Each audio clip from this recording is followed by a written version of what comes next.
of Carnatic music, and it's the best way to introduce Carnatic music to kids.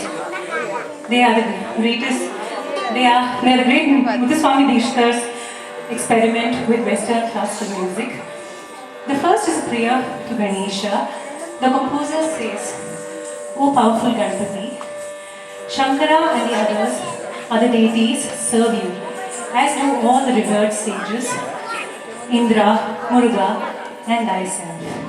O Shiva's son, you who nourish your devotees and grant them salvation, I bow to you, decorated figure and lotus-hued feet."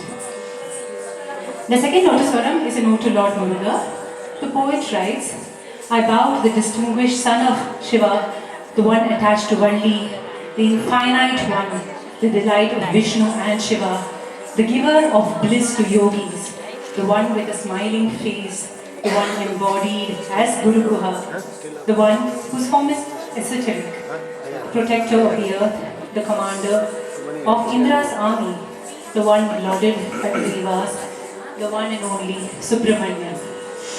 Shakti Sahita Ganapathin in Ragam Shankarabharanam, set to Aditalam, choreographed by Swagata Singh Pillai, and Varashiva Balam in Ragam Shankarabharanam, set to Chatushra Jati Ekadalam, choreographed by Gayatri Mahadevan, performed by Aditi, Arya, Kriti, and Tanishka.